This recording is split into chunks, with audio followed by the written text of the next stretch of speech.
હા હા, તમે ત્યાં રસ્તા ઉપર ઉભા રહેજો, હું આવું જ છું. સાંભળો. હા હા, બોલ. ક્યાં જાઓ છો તમે? અરે હું તને કહેવાનું ભૂલી ગયો કે મમ્મી આવ્યા છે, પણ એને જોયું નથી, ભૂલી ગયા છે, તો રસ્તે ઊભા છે, હું લઈ આવું. મમ્મી આવ્યા છે ને તમે મને કીધુંય નહીં. અરે એમાં કહેવાનું શું હોય, મમ્મી આવ્યા છે મળવા માટે, તારે તો ખુશ થવું જોઈએ. તમારો મગજ તો ઠેકાણે છે ને, તમારે શું જરૂર હતી અહીંયા બોલાવવાની? તમે પોતે જઈને તો મળી શકે ને, અહીંયા શું બોલાવવાની જરૂર હતી? હવે આખો દિવસ મારે કામ કર્યા રાખવું પડશે નોકરની જેમ. સવારે હવે મારે નાસ્તો બનાવવાનો, બપોરે જમવાનું બનાવવાનું, તમે તો ઓફિસે વયા જશો. હવે તો બોલાવી લીધા છે, હવે શું કરવું મારે? મારે કાંઈ નથી સાંભળવું, તમે બહાર જાઓ ને મળી લ્યો ને, ઘરે લાવવાની કાંઈ જરૂર નથી. હજી એકવાર વિચારી લે શાંતિથી. મારે કાંઈ વિચારવું નથી, જે વિચારવું હતું એ વિચારી લીધું. કાંઈ વાંધો નહીં.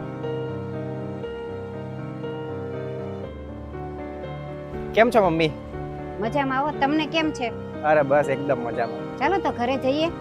મમ્મી ઘરે નહીં જઈએ કે? ઘરે નહીં જઈએ કે કેમ?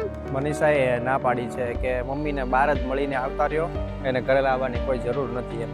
એવું કેમ? એવું ન કે હું એની મમ્મી છું, એ મારી દીકરી છે. કોઈ દીકરી એની માને એવું કે? શું કામ ના પાડી છે એ તો મને નથી ખબર, પણ એણે એમ જ કીધું છે કે એને બહાર જ મળતા આવો, ઘરે લાવવાની જરૂર નથી. સારું, તો હું જાઉં.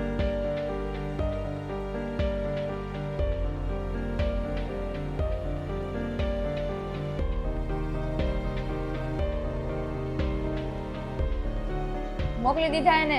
હા સારું થયું મોકલી દીધા, નતર મારા ઉપર ભાર વધી જાત. અને હા, નેક્સ્ટ ટાઈમ જ્યારે તમારા ઘરવાળા આવે ને ત્યારે પહેલા જ મને કહી દેવું. એક વાત પૂછું, તને સહેજય ખોટું નથી લાગતું કે તારા મમ્મી તને આટલા દૂરથી મળવા આવ્યા હતા અને તને સરપ્રાઈઝ દેવા આવ્યા હતા, તે ઘરે બોલાવવા પહેલા જ પાછા મોકલી દીધા? મારા મમ્મી? હા, તો તારા જ મમ્મી ને. તારા મમ્મીએ મને ફોન કરીને કીધું તું કે આપણે એને સરપ્રાઈઝ આપીએ, એટલે એ બહાર રસ્તા ઉપર ઊભા હતા અને તે આવવાની જ ના પાડી દીધી. તો તમે મને કેમ ન કીધું કે મારા મમ્મી આવ્યા હતા? કીધું તો હતું કે મમ્મી આવ્યા છે, મેં ખાલી ચોખવટ નહોતી કરી કે ઈ તારા મમ્મી આવ્યા છે. કેમ, તારા મમ્મી નું સાંભળ્યું એટલે તને ખોટું લાગી ગયું?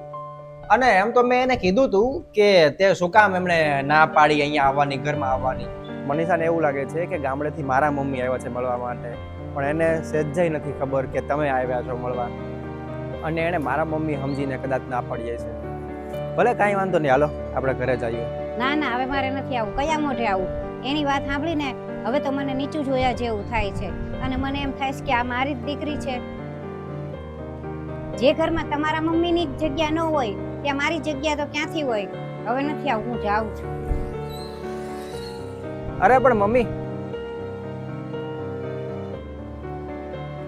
તારા મમ્મીને આજ ખબર પડી ગઈ કે એમનું કેટલું અપમાન થયું છે, અને એ અપમાનિત થઈને અહીંથી ગયા છે. અને રાખવા હોય ને, પ્રેમ કરવો હોય ને, અને માન સન્માન આપવું હોય ને, તો બધાને આપવું જોઈએ, પછી તારા મમ્મી હોય કે મારા મમ્મી હોય.